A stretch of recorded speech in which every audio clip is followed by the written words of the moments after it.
This week on WHS in a Minute. This week on WHS in a Minute. On this episode of WHS in a Minute. Welcome to WHS in a Minute. How you doing? I'm Paul Meyer, and I'm the proud principal of Waltham High School. Today we're going to take a look back at some of the amazing stuff that has been happening at Waltham High School during the first 4 months.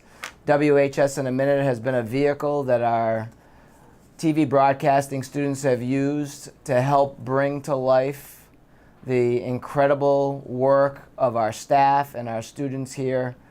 And today we're going to do a little recap of some of that incredible stuff. I also look forward to the second half of the year where our students and staff will continue to demonstrate what we're all about here, which is providing an excellent and equitable learning experience for all students.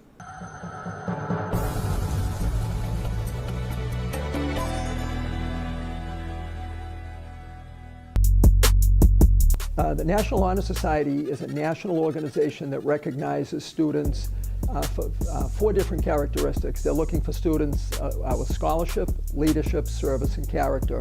It's the only national organization that recognizes students for their academic ability. It was founded in 1921. Here at Waltham High School, we have you need a minimum 3.7 GPA to be considered for membership, and then you also have to meet the other standards. This year we have about 97 students who are in the Honor Society. I'm looking forward to a good year. We run a number of different, we do a lot of different things. For example, we help with, we organize Student Santa, we run a canned food drive, we run a tutorial program for the elementary schools, we run a secret student program, we run a teacher appreciation dinner. So it's an active organization. I think we have a really good senior class this year, and I think we'll accomplish our goals. My main job as NHS president is probably to lead my fellow classmates and have the best year possible. The most challenging part about NHS president is probably communication and getting information across to people. I'm looking forward to Student Santa the most because it will help our Waltham community. My main job as the Vice President of NHS is to really help to plan the events that have been a part of the NHS tradition for a long time, like the induction ceremony, the Halloween party, and most importantly, Student Santa, which is school-wide. The hardest challenge we face is definitely communication. It's hard to get the word out to everyone when things are happening, what time they have to be there, how to dress. My main job is treasurer, and it's important because I'm able to handle the money that comes in through the National Honor Society. The main job is pretty much organization, keeping everyone in the know and making sure that everyone knows where they need to be and what they need to do at what time and place. Yeah, the most important thing is just making sure that everyone's on the same page. It's a bit of work. We have to set up Facebook groups and send out emails every time there's a new event. It's just people skills that you have to make sure you keep intact and make sure that the organization is all up to par. The main goal of Spirit Week was to create a week, or Spirit Week, where the goal was sort of themes that we want to carry out through the year within our community and the school community to unite the students, and sort of something we could all identify with. And I thought, we're all Waltham Hawks, right? But in the grand scheme of things, Waltham is a school different to many others in the fact that we're really diverse, and we should be really proud of that. So I thought the perfect theme, my council and I thought the perfect theme would be Hawks of All Nations, where each day we sort of incorporated the celebration for the multiple cultures that are represented at our school. This week's teacher profile is on Mr. Whiteley, television broadcasting teacher here at Waltham High School. Mr. Whiteley's worked for many production companies and lived in many cities across the country. Let's learn more about him. So I grew up in Sudbury. I went to Lincoln Sudbury. I played lacrosse there. Then I went to Western New England College. I had the opportunity to go to Arizona State and play lacrosse out there, but unfortunately I didn't take that opportunity. It's something that I do regret. But I ended up going to Western New England College. I was recruited to play lacrosse there, but I didn't like it. So I went to Framingham State for another semester, and then I decided to take a couple years off of college. I just wasn't ready to go. So when I went back, I went to New England College, and I graduated from New England College with a degree in communications. Some of my hobbies are I play golf, I like to ski, and I like to do woodworking. whether it's helping a friend out, put in a new floor, or building a little house from my trash. I like to do it all. Well, I never thought I would be a teacher.